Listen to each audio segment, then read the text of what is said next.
हम बात करेंगे तटस्थता वक्र की। सबसे पहले हम इसके बारे में डिस्कस करेंगे कि तटस्थता वक्र क्या होता है। तटस्थता वक्र किसे कहते हैं? तटस्थता वक्र किन्हीं दो वस्तुओं के उन सभी संयोगों को चित्र में दर्शाता है जिनसे उपभोक्ता को एक समान संतुष्टि प्राप्त होती है। तटस्थता अनुसूची का चित्र के रूप में प्रदर्शन तटस्थता वक्र कहलाता है। इसलिए वक्र पर आने वाले सभी संयोग बिंदु उपभोक्ता को एक समान संतुष्टि देते हैं। हम इस तटस्थता वक्र को समझने के लिए इसका चित्र देखेंगे। जो भी अनुसूचियाँ है उस चित्र में उसका प्रदर्शन किया गया है ताकि हम इस तटस्थता वक्र को और अच्छे से जान सकें। जैसे कि यहाँ डेटा दिया हुआ है, तो इसी डेटा के मद्देनज़र रखते हुए हम इस वक्र को देखेंगे। तो इस चित्र में हम जैसे देख सकते हैं, जैसे कि हमने पहले पढ़ा तटस्थता वक्र किसे कहते हैं, तो इसमें हम देख सकते हैं कि यहाँ पे दो वस्तुओं को लिया गया है, वस्तु एक व वस्तु दो। तो इन दोनों वस्तुओं को उपभोक्ता वस्तु एक और वस्तु दो को उपभोक्ता ऐसे इस्तेमाल करता है जिससे उसे एक समान संतुष्टि प्राप्त होती है। इस ग्राफ में यही दर्शाया गया है। अब हम इसकी विशेषताओं के बारे में जानेंगे, पढ़ेंगे। तो अब हम तटस्थता वक्रों के विभिन्न विशेषताओं के बारे में समझेंगे। सबसे पहली विशेषता ये है कि तटस्थता वक्र दाएं से बाएं नीचे की ओर ढालू होती है। तो तटस्थता वक्र दो वस्तुओं के विभिन्न संयोगों को दर्शाता है जिसमें उपभोक्ता को समान संतुष्टि प्राप्त होती है, जैसे कि हमने पहले पढ़ा।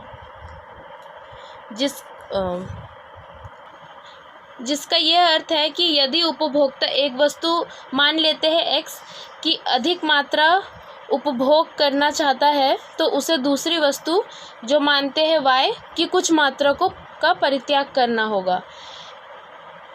ऐसा इसलिए होता है क्योंकि उपभोक्ता की जो आय है वो सीमित होती है।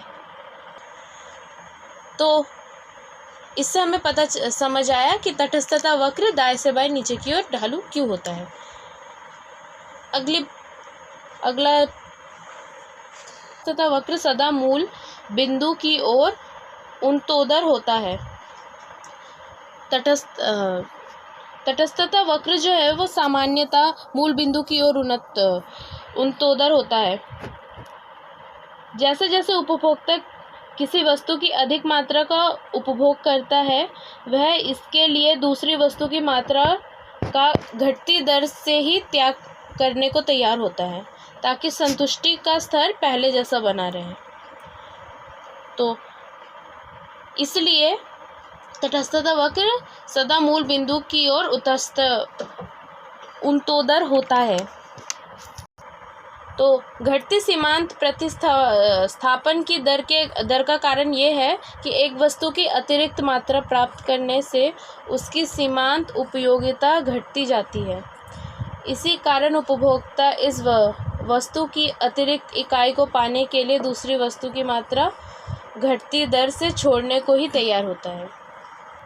इसका दूसरा कारण भी ये भी है कि उपभोक्ता के पास दूसरी वस्तु की मात्रा कम होती जाती है। इससे उसकी समान उपयोगिता बढ़ती जाती है।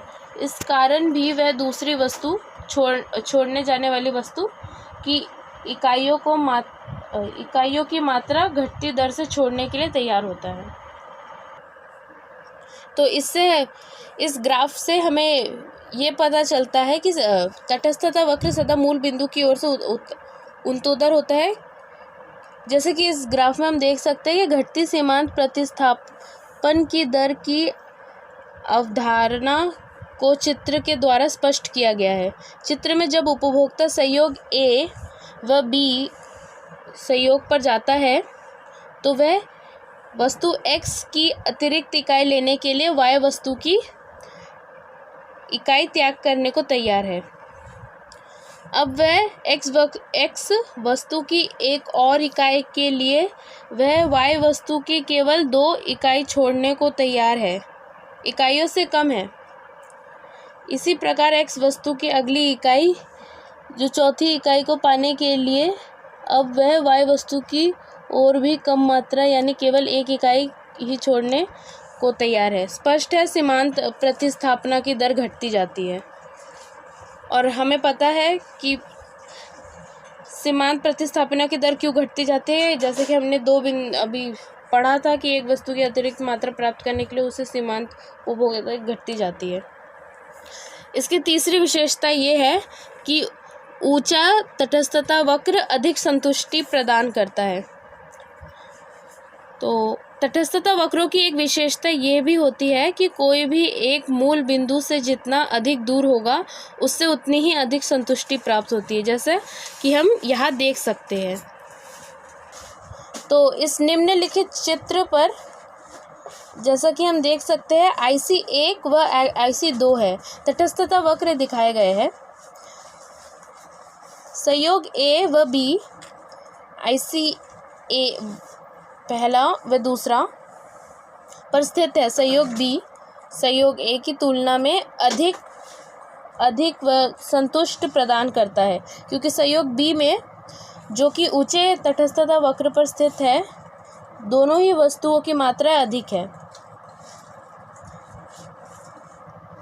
या हम कह सकते हैं कि ऊंचे तटस्थता वक्र उपभोक्ता को अधिक संतुष्टि प्रदान करने वाले होते हैं। इसकी चौथी विशेषता ये है कि दो तटस्थता वक्र कभी परस्पर नहीं काटते। उपभोक्ता के लिए प्रत्येक तटस्थता वक्र संतुष्टि के अलग अलग स्तर को प्रकट करता है, अतः किन्हीं दो तटस्थता वक्रों का परस्पर काटना संभव नहीं होता। इसे निम्नलिखित चित्र द्वारा स्पष्ट किया गया है। चित्र में दो तटस्थता वक्र है, IC1 तथा IC2 बिंदु C पर कटते हुए दिखाए गए हैं। संयोग A और संयोग C तटस्थता वक्र IC1 पर स्थित है, अतः इनसे समान संतुष्टि प्राप्त होनी चाहिए।